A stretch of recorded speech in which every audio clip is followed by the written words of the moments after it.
Bueno. Y que 5 películas imprescindibles. Vamos, no han sido 5 películas más imprescindibles en la historia de la historia mundial. Pedazo de vídeo que se viene, pedazo de 5 peliculones. Es que, ¡qué barbaridad! Hola, ¿qué tal? Venid conmigo si queréis vivir. Bienvenidos un día más a Contraplano, el canal de cine hecho del material con que se forjan los sueños. Os pido perdón de antemano si escucháis algún ruido, algún grito, algún chapoteo. Es que tengo aquí al lado la piscina, ¿vale? Que estoy grabando un vídeo muy importante. ¿No os dais cuenta que estoy grabando un vídeo muy importante? Y hoy toca una nueva entrega de 5 películas imprescindibles. Cuando yo miro lo que tengo que grabar, digo, a ver qué tengo hoy, a ver qué tengo que grabar hoy. Y veo que son 5 películas imprescindibles, me pongo contento, porque es una sección que me encanta, que me gusta mucho grabar, que la disfruto un montón. Como siempre, tenéis que quedaros hasta el final, porque es que la que he dejado para el final, las 5 son obras maestras, pero es que la que he dejado para la última es cine en estado puro, es una de las películas perfectas. Si tú dices película perfecta, te sale esta que voy a dejar para el final, así que tragaros el vídeo entero, tragaros la chapa entera, espero que disfrutéis. 5 películas imprescindibles, ya es la parte 7 me parece, ya van 7 partes, 7, 8, no sé cuántas van, creo que las 7. Vamos para allá, 5 peliculones. Empezamos con la primera de ellas, una película que ahora mismo está muy de actualidad, que está más de actualidad casi que en el momento de su estreno, y es que ha cumplido 50 años, 50 añazos de el blockbuster, el primer gran blockbuster de la historia del cine quizás, Tiburón, pieza maestra, masterpiece brutal de Steven Spielberg. Además que estamos ahora en verano, que está cayendo un calor que yo creo que es una peli perfecta. Yo la última vez que la he vuelto a ver, que la he vuelto a ver hace un par de semanas, la he visto una calurosa noche de verano. Yo os recomiendo que veáis Tiburón en una calurosa noche de verano y que os dejéis atrapar por la pedazo de historia que nos cuenta aquí Steven Spielberg, basado en la novela Superventas de Peter Benchley, en la que un joven Steven Spielberg, que había hecho bastante poco hasta llegar a Tiburón, que no tenía ni 30 años, había hecho la película Duel, como es El Diablo sobre Ruedas, una película para televisión, que es una gran peli, ¿vale? Que se ha acabado convirtiendo en toda una película de culto. Había hecho episodios de Colombo, había hecho televisión, pero bueno, era un tipo muy joven con todo por demostrar. Por supuesto que el rodaje, como normalmente no, cuando vemos grandes películas, la gente habla de los rodajes, pues fue todo muy bien, nos entendimos a la perfección, todo fue fluido, no nos pasamos del presupuesto. Pues el rodaje de Tiburón fue bastante desastroso, la gente no confiaba en Spielberg, decían que era un chaval que no tenía ni idea, que los iban a llevar al desastre. El propio Steven Spielberg estaba muy inseguro con el trabajo que estaba haciendo en Tiburón, quería abandonar, llegó a estar deprimido, quería dejarlo todo. Los actores, estaba por ahí Roy Scheider, que no sabía muy bien lo que estaba haciendo, lo que estaba grabando en esa isla, Richard Dreyfuss o Robert Shaw, que el tío directamente Robert Shaw, ya sabemos los problemas que tenía Robert Shaw con el alcoholismo, estaba prácticamente siempre borracho. De hecho hay secuencias, escenas en la película en la que están los tres en el barco con Robert Shaw bastante embriagado, ¿vale? Fallecería un par de años después Robert Shaw. También con la creación de la famosa maqueta, del animatrónico, del tiburón, ¿vale? Que siempre decimos, ¿no? La genialidad de Spielberg de mostrártelo al final o en momentos puntuales. Bueno, también esto tiene que ver, el ingenio se agudiza con la falta de medios, con la falta de presupuesto, que todo ello acabó remando a favor de la historia y a favor de meterte en esa atmósfera y en esa tensión y en ese clima tan especial de los personajes de la historia que nos muestra en la isla de Amity. Y luego, pues después de que la película se estrenara en cines, para sorpresa de mucha gente, entre ellos el propio Spielberg, la película se acabó convirtiendo en un auténtico pelotazo, en un mega hit, en el primer blockbuster, en uno de los primeros blockbusters de la historia del cine, que en su momento llegó a ser la película más taquillera de la historia del cine de todos los tiempos, y que me parece que al cambio, a día de hoy con la inflación, lo que recaudó Tiburón serían unos 1.600 millones de dólares. Un auténtico bombazo que superó todavía más la película de un par de años antes de William Friedkin, El Exorcista, que también fue un mega hit. Pues Tiburón lo reventó absolutamente todo. A partir de aquí ya Steven Spielberg se convirtió en una superestrella. Después, un par de años después, haría Encuentros en la tercera fase, que fue un tremendo éxito también. Nadie podría parar a Steven Spielberg. Los años 70, 80, 90 fueron suyos. Tanto películas producidas por él, de su factoría, con su sello inamovible, y luego películas dirigidas por él como la franquicia de Indiana Jones, como ET, lo que llamamos cine de los 80, pues sin Steven Spielberg esto no existiría. Pero bueno, también una película revolucionaria en la manera de entender el cine como lo entendemos a día de hoy, el cine de multisalas, con grandes exhibiciones en los cines, que hay veces que los cines tenían como varios circuitos. Primero tenían un circuito A, luego se iban pasando por un circuito B, se iban exhibiendo y así iban recorriendo todo el país. Pues esto fue un desembarco masivo en salas. También la ayuda de la televisión a la hora de tener la publicidad, porque hasta entonces la televisión era una especie de, se la consideraba como una enemiga del cine.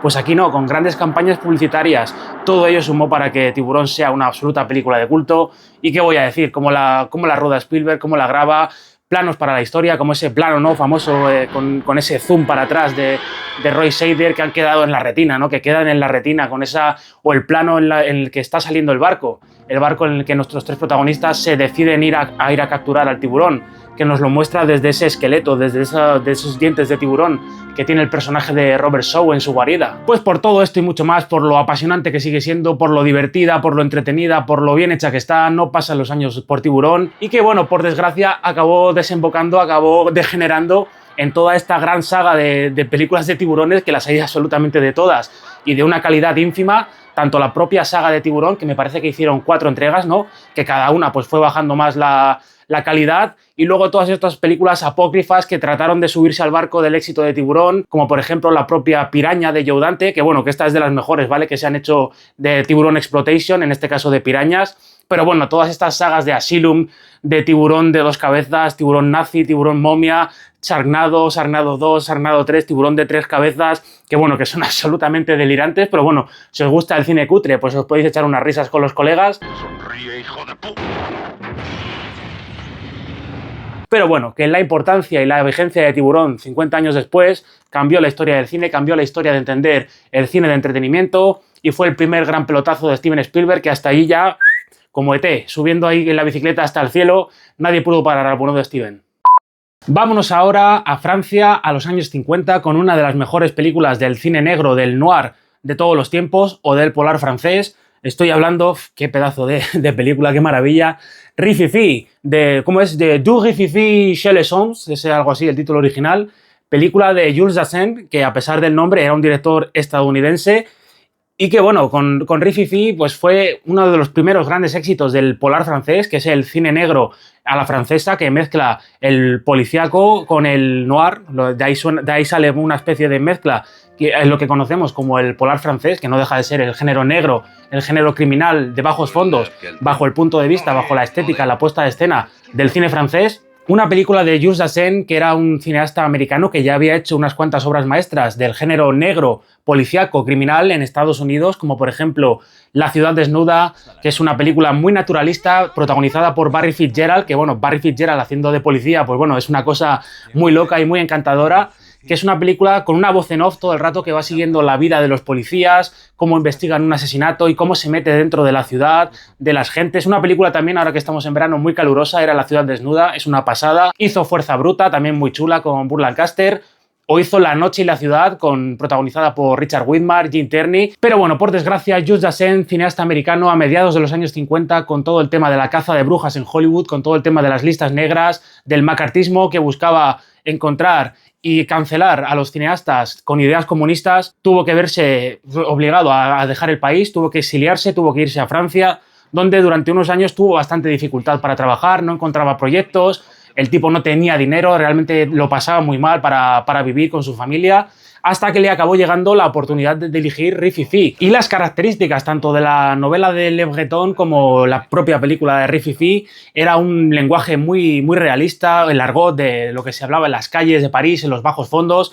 De hecho, el propio título Rififi, que es una expresión del argot de los bajos fondos parisinos, que viene a significar una cosa así como una riña, una riña violenta entre varias bandas, entre varios clanes de mafiosos.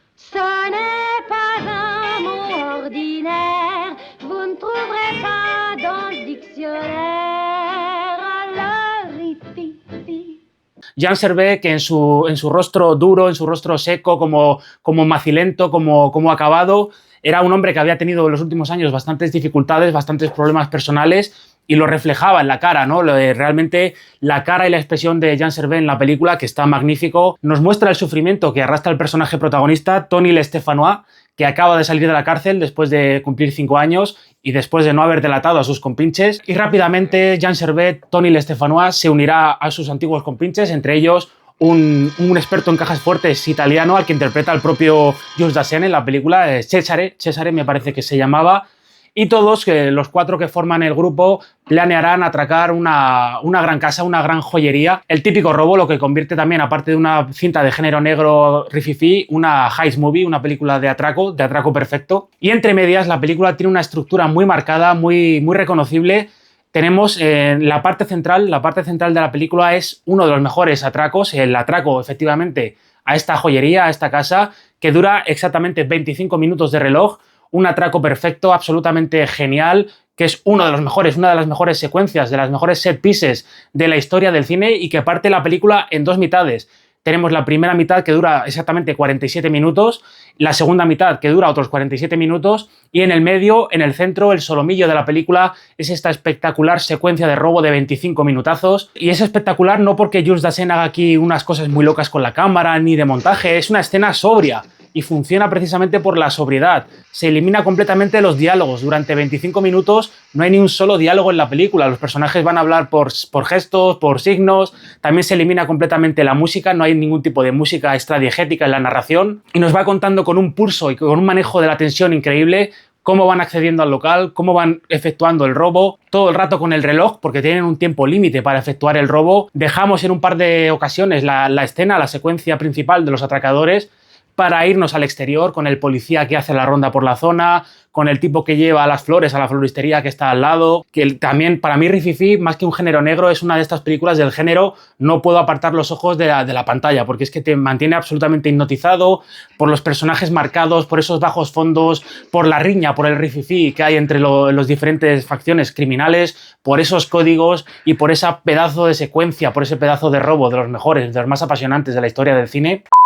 Y vámonos ahora a los años 90, a las calles de Nueva York, aunque con director francés. No perdemos de vista el género negro, el género criminal, y estoy hablando de León, el profesional, una de las películas de culto, uno de los pepinos de los años 90, dentro de este género que en los años 90 explotó con directores muy amanerados, que cambiaron completamente los cánones, la forma de dirigir este tipo de cine, como por ejemplo Quentin Tarantino con su Pulp Fiction, que es del mismo año que León el profesional. Es la mejor película que hizo nunca Luc Besson, que es un director muy amanerado, con un estilo, con esos ojos de pez, ¿no? Que siempre le gusta meter como esa cámara de ojo de pez, del gran angular, con un estilo muy marcado que te puede gustar o no te puede gustar.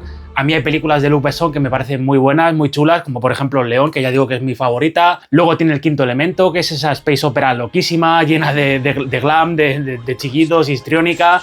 Luego tiene también grandes disparates, la verdad, Luc Besson. De hecho, ahora está preparando esta nueva versión de Drácula, que bueno, que tiene una pinta un poco extraña, la verdad.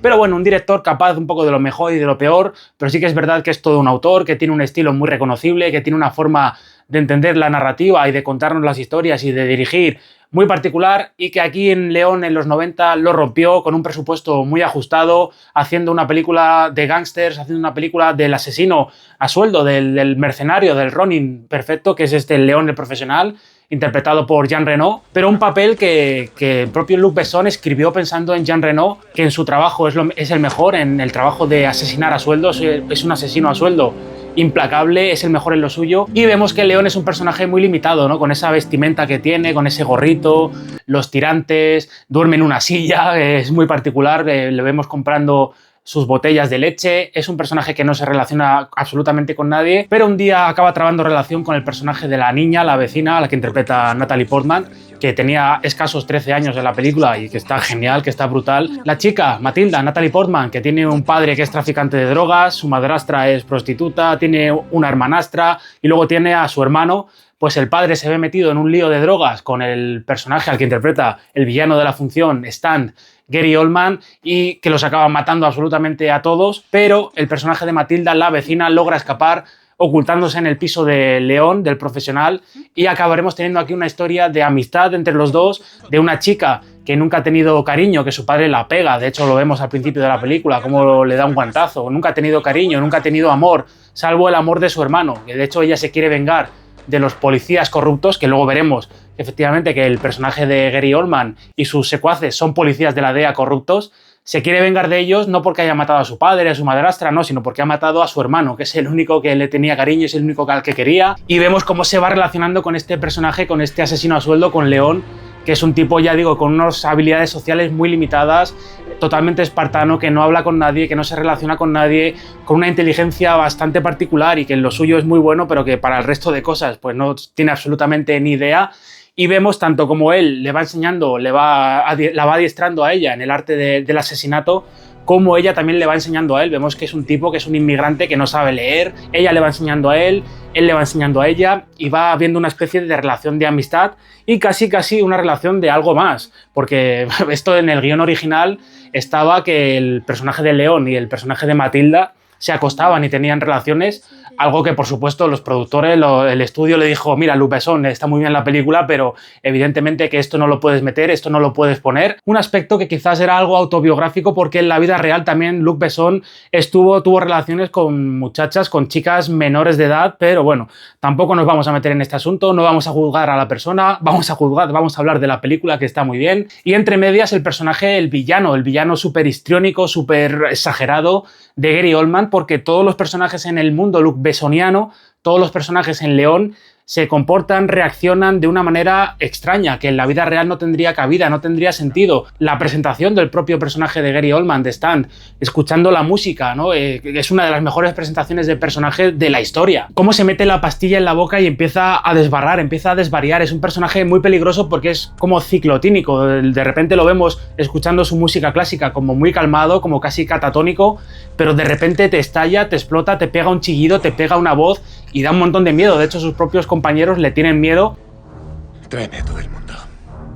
¿A todo el mundo? ¡A todo el mundo! Me gusta mucho el término, ¿no?, de mega actuación, de hacerlo todo exagerado, exacerbado, la manera de mirar, de fumar un cigarrillo, de cualquier cosa, hacerlo overrated, de hacerlo súper exagerado. Pues es un personaje que en la vida real no tiene sentido, pero que aquí acaba funcionando, y eso es la grandeza de León, la grandeza de Luc Besson, tener estos personajes tan extremos y que funcionen. Los códigos de los personajes y cómo reaccionan funcionan en la narración, funcionan en la película.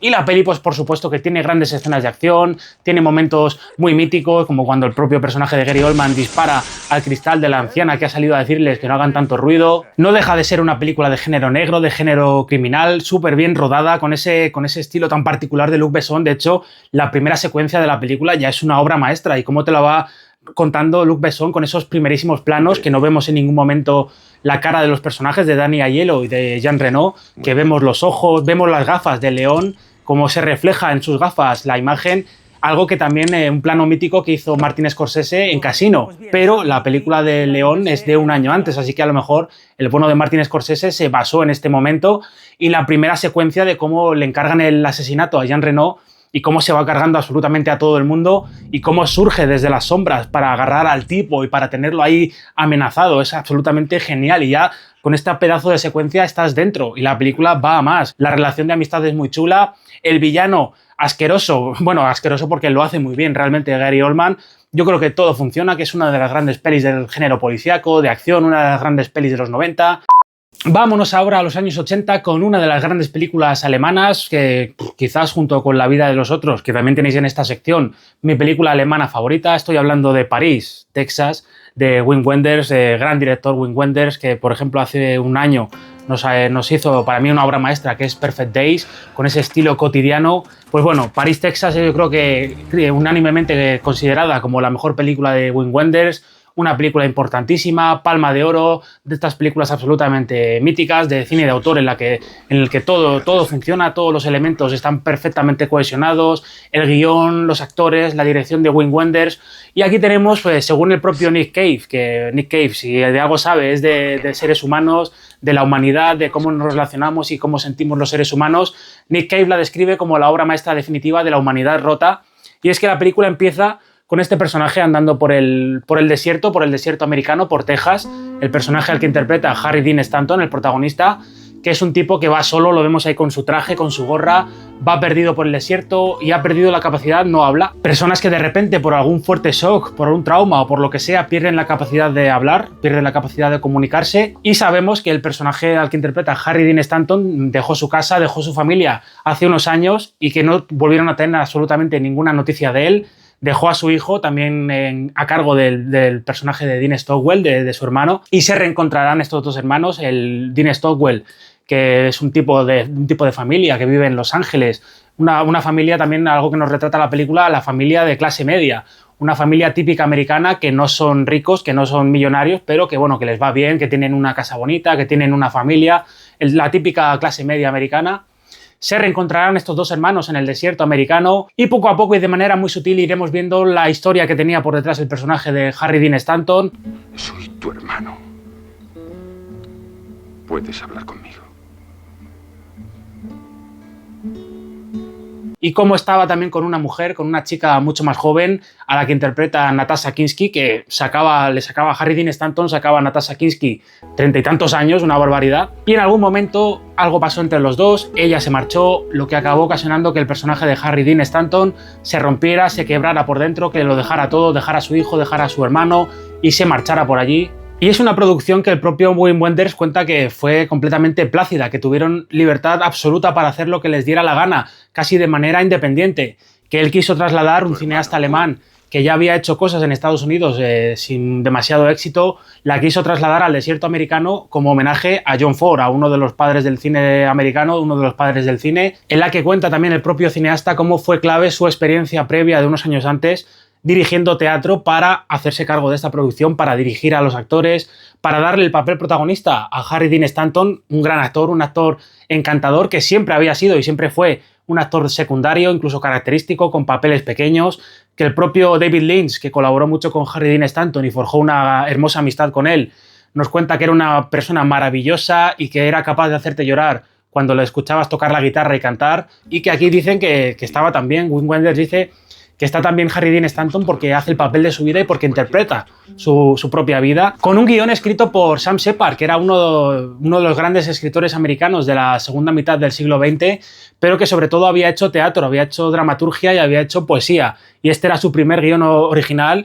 Y Wim Wenders dice, pues evidentemente, que lo clavó, es un gran guión, es un guión milimétrico, cómo están descritos y cómo están perfilados todos los personajes. Como muy importante es también la fotografía que tiene esta película. Yo creo que Paris, Texas tiene una de las mejores fotografías de la historia del cine.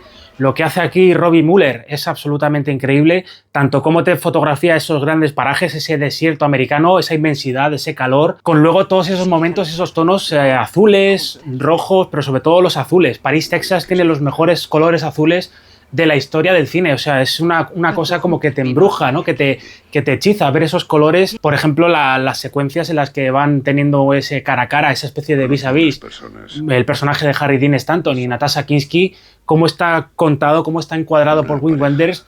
Y los azules, la fotografía de Robbie Mueller es absolutamente increíble, que cuenta también el propio Wim Wenders, que muchos directores de fotografía después se vieron influenciados por la estética de Paris, Texas, por lo que hizo Robbie Mueller. Y de verdad que es una gran película, es lo mejor que ha hecho Wim Wenders, es la mejor interpretación y el papel más importante que ha hecho Harry Dean Stanton, que es una de esas películas para disfrutar, para ver tranquilamente, cómo te va metiendo dentro de... No es una película que tenga acción, que tenga grandes...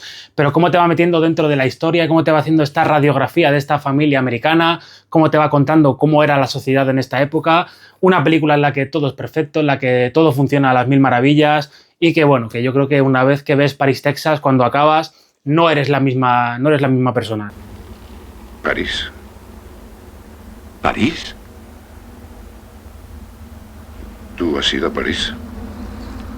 Y vamos con la quinta, que os he prometido que es la mejor, que es cine en estado puro, que es la definición absoluta de cine, pero antes de ir con ella os voy a pedir, por favor, que si habéis llegado hasta aquí, que si os está gustando el vídeo, que si os gusta el contenido, que si os gusta esta sección de 5 películas imprescindibles, que le deis un buen me gusta al vídeo. También os agradezco que me dejéis vuestro comentario y que me digáis cuál es la película que más os gusta, cuál es la que más os llama la atención, cuál no habéis visto, cuál sí habéis visto, que me digáis lo que queráis, que me dejéis vuestro comentario y también, por supuesto, que os suscribáis al canal si no estáis suscritos.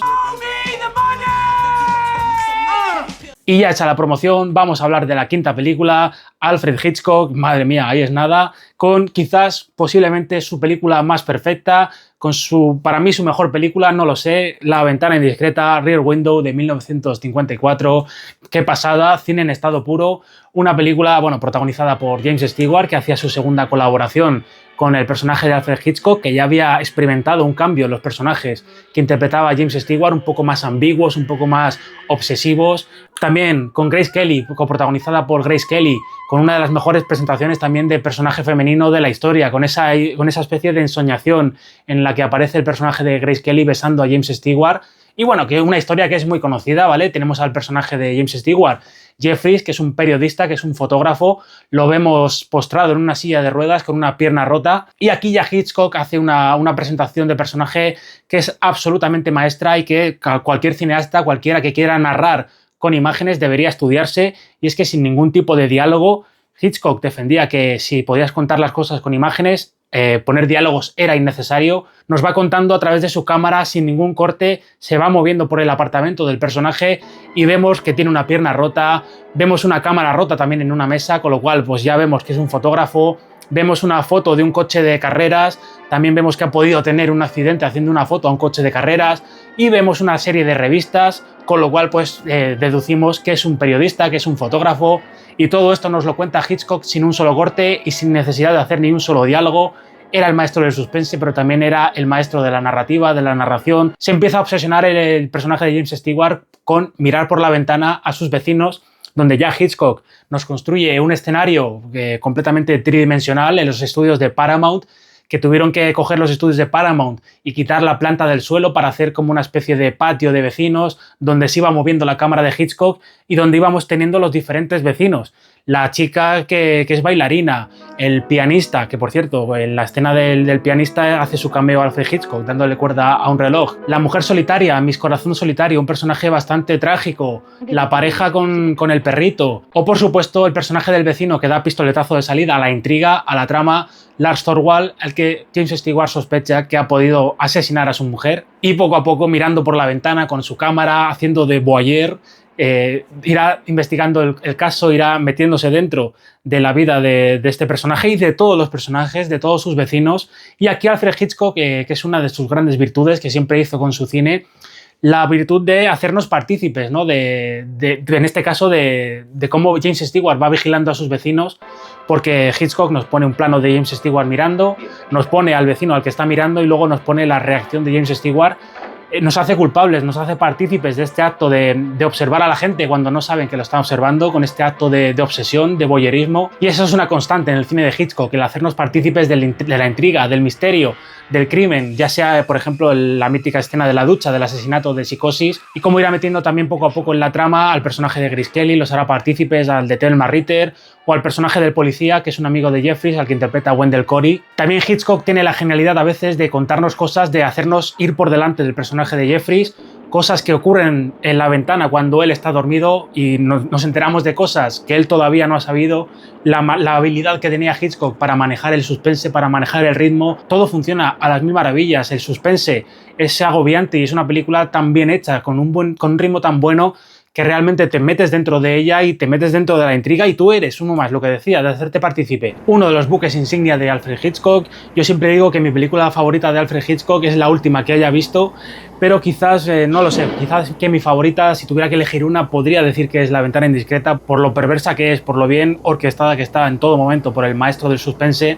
que estaba en pleno apogeo, que estaba en su prime, estaba en su mejor momento, esos mediados de los años 50, por la elegancia de Grace Kelly, la presencia de Grace Kelly, que estaba magnífica, también por el perfecto vestuario que lucía y con esa elegancia que le daban esa tridimensionalidad y le daba ese aspecto, por la interpretación de James Stewart completamente entregado y también una interpretación muy difícil, porque pues, está todo el rato inmóvil, está todo el rato sin poder moverse en la silla de ruedas y tiene que expresar mucho con la cara, tiene que ser muy sutil con sus movimientos faciales, con sus gestos. Decídmelo en los comentarios cuál es vuestra película favorita de Alfred Hitchcock, pero seguro que muchos me decís que es La ventana indiscreta, porque es una de esas películas que lo hicieron, ¿no? Lo clavaron, ya no se puede superar. La ventana indiscreta realmente es cine en estado puro, es lo que significa realmente el cine y lo que significa el cine de Alfred Hitchcock. También es muy representativa. Si tú quieres saber lo que es el cine de Alfred Hitchcock, evidentemente que puedes poner Psicosis, puedes poner Con la muerte en los talones o Vértigo, pero yo creo que si pones La ventana indiscreta vas a ver todos los elementos, la puesta en escena que tenía Alfred Hitchcock. Así que nada, una de esas películas para disfrutar, para redisfrutar una y mil veces, pero cuidado con mirar por la ventana más de la cuenta, cuidado con lo que veis por la ventana, porque podría no gustaros y también podrían hacéroslo a vosotros. Bueno, pues espero que no haya quedado demasiado largo, siempre intento no extenderme demasiado, pero bueno, nunca lo acabo consiguiendo. Y nada, como siempre nos quedará el cine, siempre nos quedará París, siempre nos quedará el cine, porque es lo mejor de la vida. Con películas como esta, pues está claro. Gracias. Suscríbete, suscríbete, suscríbete, suscríbete, suscríbete, dale like, dale like, dale like.